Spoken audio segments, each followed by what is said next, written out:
एक पुरानी कहावत तो सुनी होगी आपने कि इस दुनिया में डॉक्टर्स जो हैं वो भगवान का दूसरा रूप है। और आपने कई लोगों को ये भी कहते सुना होगा कि डॉक्टर की वजह से उसको दूसरा जन्म मिला। कोविड के टाइम पर भी यही डॉक्टर तो थे जो हमारे सामने शील्ड बनकर खड़े थे। लेकिन अगर क्या हो कि यही डॉक्टर आपके जान के प्यासे हो जाएं। हाय, मैं हूं आर्यन और आज जो केस मैं आपके लिए लेकर आया हूं वो है इंडिया के डॉक्टर डेथ कहे जाने वाले देवेंद्र शर्मा के बारे में, जिसको ये भी नहीं याद था कि वो कितनी हत्याएं कर चुका है। तो आइए केस पर चलते हैं। डॉक्टर देवेंद्र, जिसका फर्ज था लोगों की जान बचाना, लेकिन वो मौत का सौदागर बन बैठा। The Delhi police has now arrested a convicted serial killer who had jumped. कायदे से डॉक्टर बीमारी का इलाज करते हैं, उन्हें जिंदगी देते हैं, लेकिन इस डॉक्टर को कत्ल करने का शौक था। यूपी यानी कि उत्तर प्रदेश के अलीगढ़ में रहने वाला देवेंद्र शर्मा, जिसकी शादी 1982 में होती है। शादी के ही कुछ सालों बाद देवेंद्र शर्मा बिहार के सिवान डिस्ट्रिक्ट से अपनी BAMS की पढ़ाई पूरी करता है, जिसके बाद वो राजस्थान के जयपुर में जनता क्लिनिक के नाम से अपना क्लिनिक शुरू करता है। ऐसा कहा जाता है कि उसका क्लिनिक बहुत अच्छा चल रहा था और उस इलाके में उसका एक रुतबा भी बन गया था। जनवरी 1994 में भारत फ्यूल की तरफ से एक गैस एजेंसी डीलरशिप स्कीम चलाई जाती है और देवेंद्र इस डीलरशिप को लेने के लिए अपनी जीवन भर की जमा पूंजी, जो कि लगभग 11 लाख रुपए थी, इसमें लगा देता है। अब हर किसी की तरह देवेंद्र के भी बड़े बड़े सपने थे। वो भी लाइफ में आगे बढ़ना चाहता था, लेकिन किस्मत को कुछ और ही मंजूर था। रातों रात भारत फ्यूल लोगों के पैसे लेकर गायब हो जाती है। अपने जीवन भर की सेविंग्स चले जाने पर देवेंद्र को बहुत बड़ा सदमा लगता है और बहुत सोचने के बाद देवेंद्र एक प्लान बनाता है। एक कामयाब डॉक्टर जिसको इस इंसिडेंट ने ऐसा बना दिया जैसा हम और आप बनने की कल्पना भी नहीं कर सकते। और यहां से देवेंद्र शर्मा के डॉक्टर से डॉक्टर डेथ बनने की जर्नी स्टार्ट होती है। देवेंद्र 1995 में अलीगढ़ वापस लौट जाता है और वहां पर एक फर्जी गैस एजेंसी शुरू करता है, जिसके LPG सिलेंडर्स वो लखनऊ से मंगाया करता था। कुछ दिन तो सब कुछ ठीक चलता रहा। उसके बाद देवेंद्र को अपनी फर्जी एजेंसी चलाने में मुश्किलें आने लगी, क्योंकि लखनऊ से गैस सिलेंडर अलीगढ़ लाने में पुलिस से पकड़े जाने का खतरा बढ़ता जा रहा था। इसी दौरान वो अपने बगल के गांव दलालपुर में रहने वाले उदयवीर, वेदवीर और राज से मिला।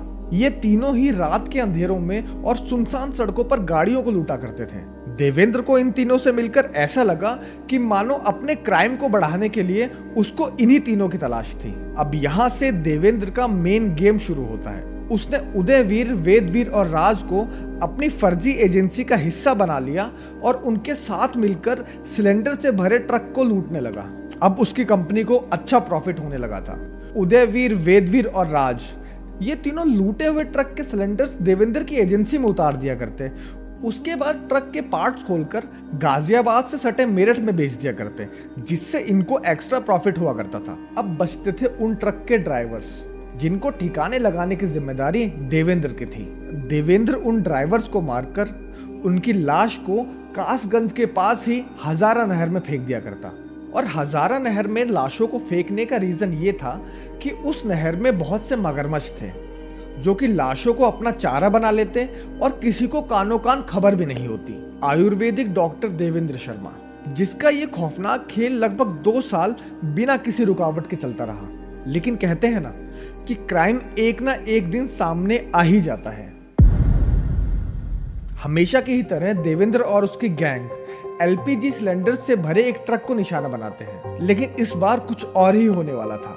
अब इस बार देवेंद्र ने जिस ट्रक को निशाना बनाया था वो यूपी के एक मंत्री के रिश्तेदार का ट्रक था और इसी वजह से पुलिस पर चोरों को पकड़ने का प्रेशर बढ़ने लगता है और देवेंद्र और उसकी गैंग पुलिस की नजरों में आ जाती है। अब यहाँ पर फर्जी गैस एजेंसी चलाने के लिए देवेंद्र को अरेस्ट किया जाता है, लेकिन लापता ड्राइवर्स के मामले में पुलिस के हाथ खाली ही रहते हैं। साल 2001 में जेल से आने के बाद देवेंद्र शर्मा ने अमरोहा में फिर से फर्जी एजेंसी खोली, लेकिन यहाँ पर उसकी दाल ज्यादा दिनों तक नहीं गल पाई। उसके बाद उसने अपने एक पार्टनर के साथ मिलकर जयपुर में फिर से अपना क्लिनिक खोल लिया।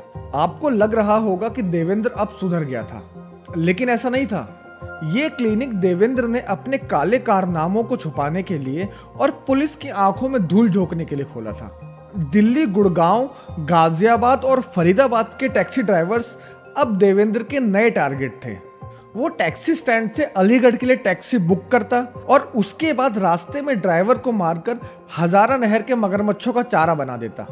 देवेंद्र टैक्सी के पार्ट्स बेच दिया करता और कई बार अच्छे पैसे मिलने पर वो पूरी टैक्सी ही बेच दिया करता। रिपोर्ट्स के मुताबिक डॉक्टर देवेंद्र शर्मा एक और दिल दहला देने वाला काम किया करता था। उसने साल 1984 से 2001 के बीच इनलीगल तरीके से 125 से भी ज्यादा किडनी ट्रांसप्लांट किए। भारत के कई राज्यों में इनलीगल तरीके से किडनी ट्रांसप्लांट करने वाला डॉक्टर अमित अब उसका नया पार्टनर था। लोगों की माने तो देवेंद्र अभी तक उन सभी ड्राइवर्स की किडनी निकाल चुका था जिनकी उसने हत्याएं की थी। साल 2004 में देवेंद्र को उसके पार्टनर डॉक्टर अमित के साथ गुड़गांव में अरेस्ट कर लिया जाता है और जब ये बात उसकी वाइफ को पता चलती है तो वो उसको छोड़कर हमेशा के लिए चली जाती है। देवेंद्र शर्मा पर दिल्ली, यूपी, हरियाणा और राजस्थान में किडनैपिंग और मर्डर्स के कई चार्जेस लगाए जाते हैं। उस पर 50 से भी ज्यादा लोगों की हत्या के आरोप लगे, लेकिन अगर रिपोर्ट्स की माने तो देवेंद्र अभी तक 100 से भी ज्यादा हत्याएं कर चुका था। प्रॉपर एविडेंस ना मिलने की वजह से उसे सिर्फ 7 मर्डर्स के लिए गिल्टी माना जाता है और साल 2002 में राजस्थान के एक कोर्ट से एक ड्राइवर के मर्डर केस में उम्र कैद की सजा सुनाई जाती है। 12 मार्च 2007 में उसे फरीदाबाद के कोर्ट से पलवल के एक ड्राइवर की हत्या के लिए उम्र कैद की सजा सुनाई जाती है और 2008 में उसे गुड़गांव के एक ड्राइवर के मर्डर के केस में मौत की सजा सुनाई जाती है। तकरीबन 16 साल जेल में रहने के बाद देवेंद्र अपने गुड बिहेवियर की वजह से साल 2020 में पैरोल पर बाहर आता है और जब 16 जनवरी 2020 को उसकी पैरोल खत्म होती है तो वो जेल जाने के बजाय अंडरग्राउंड हो जाता है। कुछ दिन अपने गांव में छुप के रहने के बाद वो दिल्ली के मोहन गार्डन में अपने एक रिश्तेदार के पास रहने लगता है। उसके बाद वो दिल्ली के ही बापड़ोला की एक विधवा से शादी करके बापड़ोला में ही रहने लगता है। देवेंद्र ने बापड़ोला में ही प्रॉपर्टी डीलिंग का काम शुरू कर दिया, लेकिन वो सुधरा अभी भी नहीं था। वो कहते हैं ना कि इंसान की फितरत कभी नहीं बदलती और इसी वजह से देवेंद्र वहां भी लोगों को ठगने लगा। एक बार जब वो जयपुर के किसी आदमी को दिल्ली के सीपी में जमीन दिलाने के नाम पर ठगने वाला था, तभी इस बारे में पुलिस को पता चल जाता है। 29 जुलाई 2020 को पुलिस डॉक्टर डेथ के नाम से मशहूर देवेंद्र शर्मा को उसके बापड़ोला वाले घर से अरेस्ट करती है। इन्वेस्टिगेशन में जब पुलिस उससे पूछती है कि क्या वाकई उसने 100 हत्याएं की हैं, तो देवेंद्र शर्मा कहता है कि 50 तक की गिनती तो उसको याद है, लेकिन उसके बाद उसने गिनना ही छोड़ दिया था। देवेंद्र शर्मा अब जेल में है। क्राइम की बदौलत आदमी कितना ही पैसा कमा ले, कितनी ही ऐश कर ले, लेकिन एक दिन उसका अंत होता ही है। आई होप कि आपको ये स्टोरी पसंद आई होगी और अगर पसंद आई है तो प्लीज सब्सक्राइब करना मत भूलिएगा।